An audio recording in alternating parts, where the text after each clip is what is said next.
right. Okay.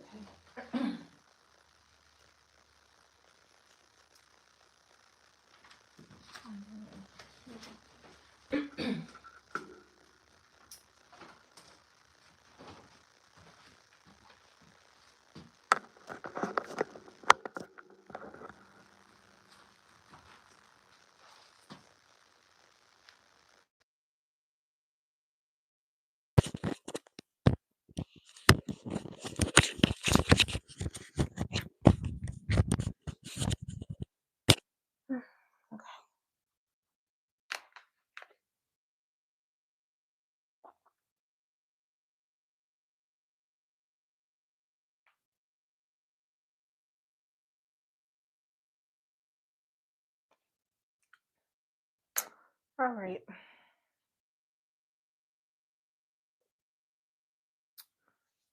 All right. Welcome to Fortune Tresses. Over here, I just do my hair.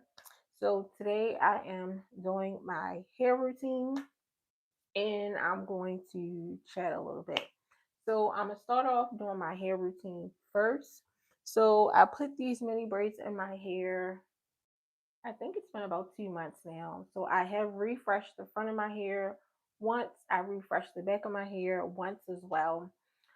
So this is what my hair is looking like right now. So I'm just gonna start my moisturizing and seal routine. So I have oiled my hair probably for the last 3 or 4 lives that I came live. I've oiled my hair. I've moisturized and sealed my hair with oil, cream, and liquid conditioner. So in this live, I am not using liquid conditioner because I am using tea tree oil. There is tea tree oil and leave-in conditioner in this bottle. Hi.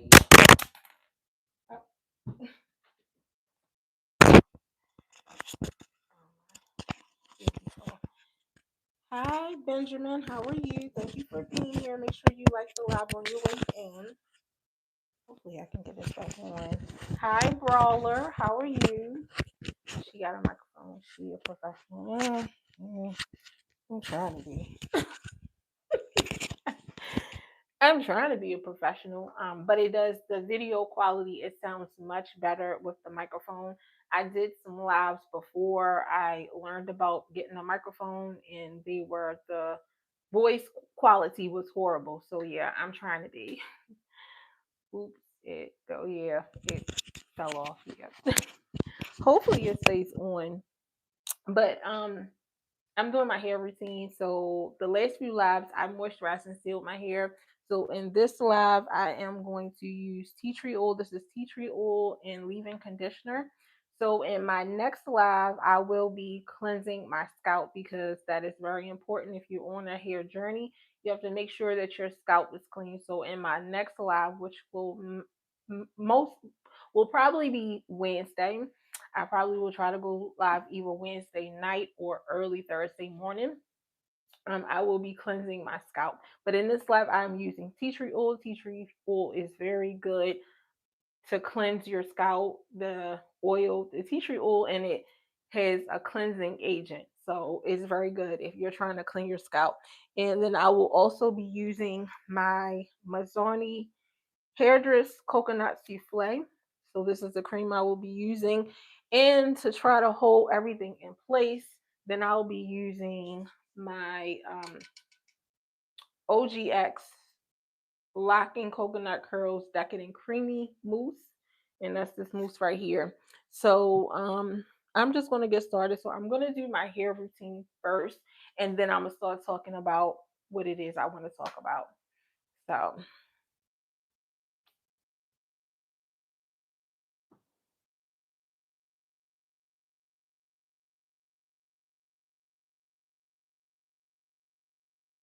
I was trying to make sure I get my edges.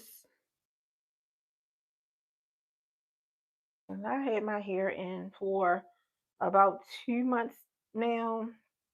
And I'm just learning a lot of things. This is my first time with mini twists in my hair. So I'm just learning a lot about mini twists, and I will say mini twist is uh um it's a very style that you really need to stay consistent with, because if not, your hair is gonna start looking crazy like my hair right now. Um, so I find myself trying to retwist twist like constantly. They're unraveling. Like it's definitely a high maintenance style if you are going for a neat look. Like if you're going for a more of a look like if you're trying to get locks or dreads or something, then it wouldn't really bother you. I guess if they unravel or whatever. But I'm not trying to get locks or anything. This is just my protective style. This is a healthier alternative to what I used to do. So yeah. So I got into what's this next month, October, the end of October, I will be removing these mini twists from my hair completely. So I'm just trying to get the parameter of my hair.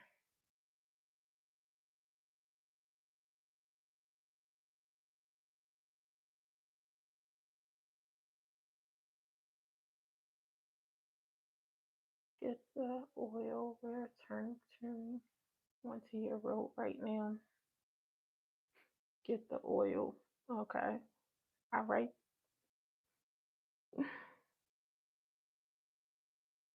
Hopefully you turn into my road and like the live as well.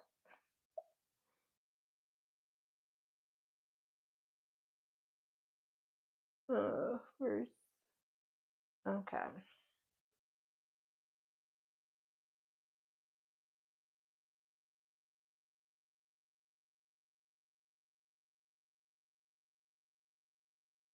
Uh,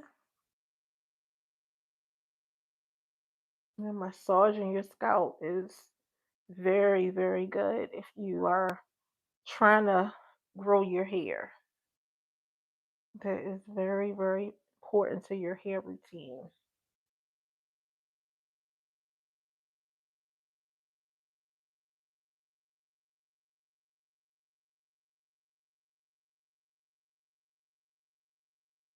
Make sure I get the back of my too.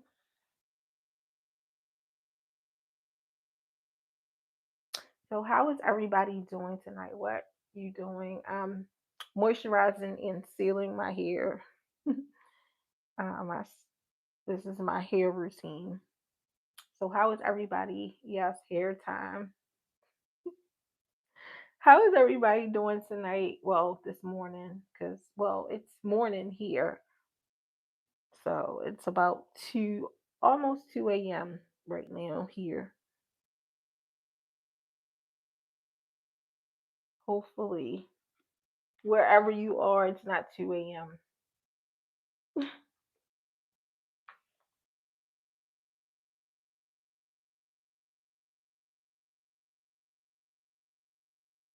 Okay, I think that's good. Tea tree oil also helps with itchiness as well. So if you have any itchiness in your scalp, tea tree oil will definitely help out with that. And anytime you're using tea tree oil, you have to dilute it with a carrier oil because it's very, very potent. So, like a carrier oil, like coconut oil, olive oil, almond oil. I prefer to use it in a leave-in conditioner though. Mm. So that white cast, it'll eventually go away.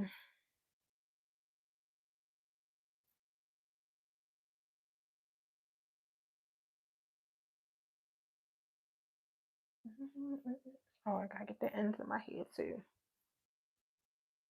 because the ends are very, very important.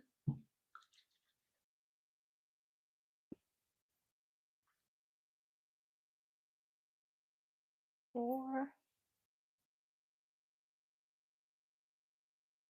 Hmm,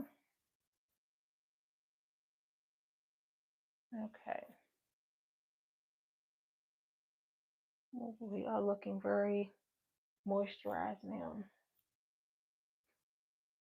Okay. Now I'm gonna get my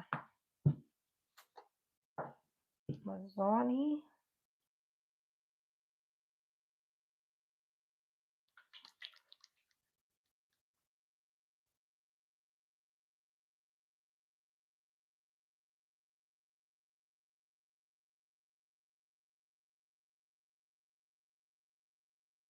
Ooh,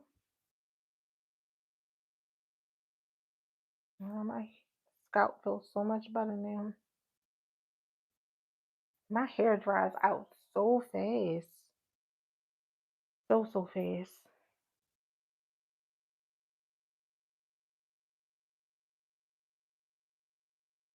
Okay. We still not looking like too much of nothing.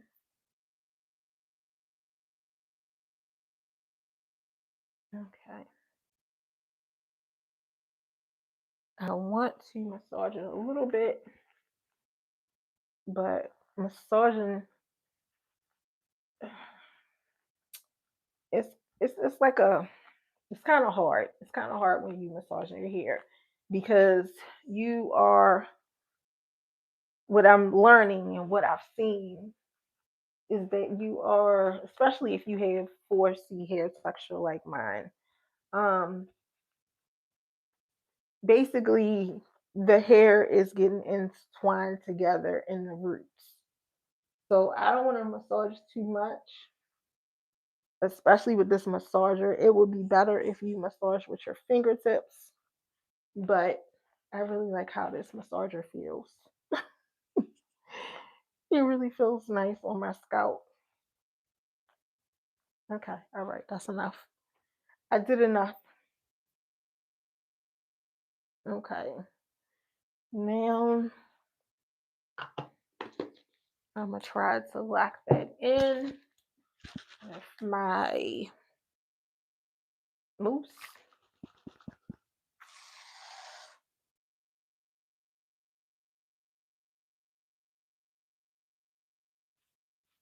Yeah, October cannot come fast enough.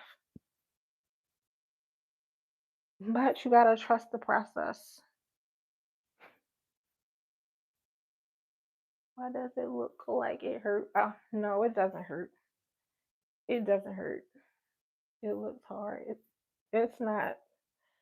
It's not. It actually feels very relaxing on the scalp because the bristles are they are like rubber. Um. So yeah. All right.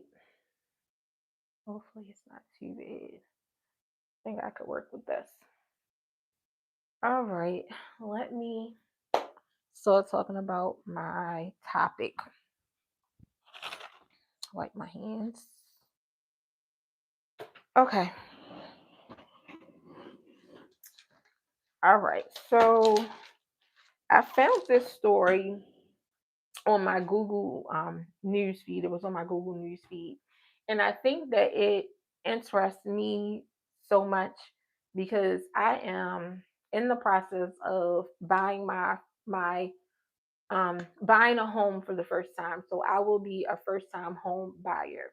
So the story really piqued my interest when I seen it. All right. So the title of the story said NASA scientists convicted of mortgage fraud after fabricating pay stubs to buy $850,000 luxury home and defaulting on the loans. So, like I said, I'm in the process of buying a home for the first time. So, mortgage and loans and all this talk, credit scores, and all the such is like in my vocabulary right now. So that was why it was very interesting to me. You should go watch Shutter Island with Leonardo. Mm, I will. I will. Matter of factly, where's my pen? I'm gonna write that down. Matter of fact, I'm gonna screenshot it, and I am going to definitely watch that. Thank you for that suggestion. All right. So anyway, so yeah, I just was very interested to know about the news story, and then the picture of the young lady on the caption, I was like, oh, she's really well, she's put together. NASA scientists, like when you think of NASA, you think about when you start thinking about the money that they're making, like you wouldn't think like mortgage fraud, like you wouldn't think that. You would think like they would have that type of money to be able to move around and do the things they want to do. A scientist, like how you know how much money they get paid, like so yeah. So anyway, so I'm just gonna read the news story and then like talk about pick out some points that I've seen here and there about it. All right, so it says a former NASA scientist has pleaded guilty to mortgage fraud after fabricating income records to finance the purchase of a $850,000 luxury home in Texas. All right, so right there, right there. So you're a NASA scientist and you want to buy a home. Okay. So you go apply for a mortgage and all that. So y- basically, when you buy a home, you got to give them all your income or whatever, and then they'll tell you what type of house that you can actually afford. So she knew that the money that she was making, she could not afford the house that she wanted. So she fabricated um what is this? Fabricated income records. So basically like pay stubs and probably tax records or whatever because they ask you for all of that when you're about to buy a house or whatever. So she fabricated pay stubs and tax records because she really couldn't afford the house, but she wanted the house. Okay. All right. All right. So it says Noreen Khan, 52. She is 52 years old. So she's not young. She's not a spring chicken. She's seasoned. She's a seasoned woman. She's 52 years old. And her husband, Christopher Mayberry, he's 53. Purchased the luxury home in Missouri City, Texas in 2017 when Khan was working as was working at NASA as a space toxicologist. And Mayberry, which is the husband, was employed as a NASA contractor. So she was a toxicologist. So I was supposed to do some research to find out like what toxicologists do, but I have some type of idea. So I believe, don't quote me, toxicology has something to do with testing testing I'm guessing testing substances or testing people or testing objects or whatever. I'm guessing. And it's not. I don't know how exactly how much they get paid, but I'm sure they get paid more than what I'm getting paid, obviously. So, and her husband, he was employee for NASA. He was a NASA contractor. So that's very important. So let's just keep that in mind. He's a NASA contractor. All right. So it says they admitted to taking out a lot of personal loans to cover the down payment. So let's start right there. So part of the home buying process is you need your down payment and your close. I think down payment and closing costs. That's all paid out front. So when you go see the lender and you give them all your information, they have all your information to know what you can financially pay for or whatever. Um, you they advise you to definitely have a savings because you're going to need that money in your savings. So they advise you to have a savings. So they didn't have the money to cover the down payment, and I'm guessing the closing costs as well. So in order for them to pay the down payment and the closing costs, they took out loans. Okay, all right, and it says a lot of personal loans. So we're talking more than one loan. We're talking at least two loans, because it says a lot. So yeah, we're gonna go with more than three loans just to pay the down payment and a closing cost on a house that you really can't afford to begin with. All right. Okay. Documents, they, let's see, loans to cover the down payment. They falsified their income on documents. Those loans and later defaulted on the loans and claimed their identity was stolen.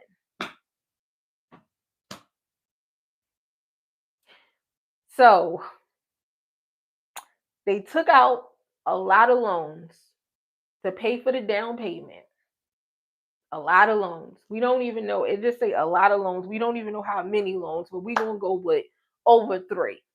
They took out a lot of loans to pay for the down payment and the closing costs. Then they also falsified. They still falsifying records, income statements, and bank statements and everything. Then they turned around and claimed that their identity was stolen. Okay. All right. So it says in 2019, the couple applied for a new loan to finance the Missouri City home, but said the property would be used as an investment or resale property and not as a primary home. A loan was approved for $820,000. So in 2017, it sounds like they got away with what they was doing. So the loans that they took out to, the finance to pay the down payments on the house, they got away with basically stealing that money, basically, because they came back and said that their identity was stolen. And it sounds like they got away with it. So here's the thing about people that commit crimes. When you committing crimes and you know you committing a crime, get out while you can. If it worked one time, stop doing it. Stop doing it. Don't go back and do it. But I guess they tried. Since 2017 they did this, and then they waited all the way until 2019 to do it again. All right. So 2019 gone. So now it says in 2020, she tried to claim her identity was stolen again. So you already ran this scheme. You already ran this scheme already, and you gonna come back and run it again? Like, all right. The lenders eventually charged off $276,000, $276,709 or whatever of the debt that was owed by the couple. So the loan was originally 820,000. So 276,000 got cleared off. So they still had to pay a good 500 and something thousand. All right. So then it says in 2021, the couple refinanced a loan for $875,000. So I'm new to this, but I do know like a little bit about mortgages. I worked at a mortgage company at some point in my life or whatever. So when you have a house or whatever, after a few years of you paying on your house or whatever, and if you pay it down enough or whatever, you can come back and refinance, which means that you can take money out of your house. um and you can use it. Sometimes a lot of people take money out of their house to send kids to college, to remodel the house. You can take money out for them type of reasons or whatever. But when you do that, it's like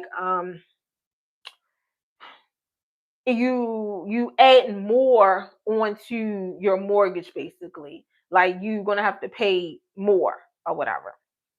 But you can take money out. So in 2020, okay, they refinanced. Okay, 2021, they refinanced for a loan for 875,000. This time they altered bank statements, changing her name to her husband's name, Mayberry. So now they altering bank statements. Okay, I mean they didn't altered pay stubs, they didn't altered bank statements before, so like this ain't nothing new to them. All right, so then it says tax records, tax records. What did I write here? Wait a minute. Oh, tax records and pay stubs were also falsified to show her husband was employed by NASA. So now we go back to talk about him being a contractor. So it said that he was a contractor. So which means that he technically don't work for NASA. So NASA hired a company and then the company hired him. So he technically works for the company that NASA hired. So he technically doesn't work for NASA, but on these documents they falsified and said that he does work for NASA. All right. He was Carter. All the loans were signed by Mayberry. So all the loans now at this point now is being signed by the husband. So from what I'm gathering in this whole thing, it sounds like that the husband was just going along with what his wife said. A lot of times, let me not say a lot. Some men, they're not knowledgeable about the ins and outs or whatever. They leave all the financial stuff to their wives or whatever. So I don't know. I don't know. And then some men are very knowledgeable, and he could have been the leader in the whole scheme or whatever. But it sounds like he was kind of just going along with what his wife, wanted and was saying. So then it says she resigned from NASA on September 29th, 2021, and closed on the refinance on October the 6th, 2021. So she resigned in September, and then when they closed on the refinance, it was after she wasn't at NASA anymore. So it says the couple pleaded guilty to fraud charges and face up to 5 years in federal prison and up to $250,000 maximum fine. They also risk losing the Missouri City home. They must also pay restitution of $276,709 before sentencing, which is set for December 18th. So this story was very fascinating to me because it's a lot of things that I start thinking of when I think of situations like this. So I can draw my own conclusions, but this is my own thoughts and opinions. I don't know the whole story. They didn't say the whole story, but it sounds like the wife wanted to she wanted to live above her means. She wanted to live in a home that she can show off to people and show them like, hey, I live the glamorous life. Look at my beautiful house. Oh, my home. And we just got this remodeled and we're doing this. She wanted to show off and act as though that she had all this money. But what gets me is that I'm sure that she was making some money. Like I'm sure she was making some money. And people get in this mindset where though they wanna show off. They wanna splurge. They wanna, what I'm saying, show everybody, hey, look what I got. Look, like it shouldn't even be about that. Because when you get in the mindset where as though you want to show everybody what you got, like at this point, you not living for yourself. You living for other people to show other people what you got. And what benefit and what pleasure do you get out of that? what benefit and what pleasure do you get out of that? Like you want people, and then the people that don't know what's going on, they looking at it like, oh, look what Maureen and her husband. Oh, look at that house. You seen that house, honey? I want a house like that. You seen that car they driving? Oh, I wonder how much that car is. You like so people on the outside, they thinking like they living this glamorous life, but the whole time they like lying. They lying. When I think about this situation here, I think about it's a movie with Jim Carrey in it, Fun with Dick and Jane. That movie is hilarious, but it's a lesson to be learned in that movie. It's definitely a lesson to be learned in that movie because at first, he had this nice job or whatever, and then the job fired him, and then his wife at the time, whatever, she thought that her husband had her, so she went ahead and quit her job, and then next thing you know, they just going down this path or whatever, and he looking for a job, he can't find a job, she can't find a job or whatever, and everything, so they broke, they got to start selling stuff or whatever. Now their mortgage is coming up or whatever, and they get desperate. They get desperate. So in the movie, this is a movie now. In the movie, they go out and they start robbing people, whatever, and everything. And it was working out for them. It was working out for them. They got to fix their house back up. They was having parties, and the neighbors was able to come over, and people was looking at them, and they was looking like they was living a good life.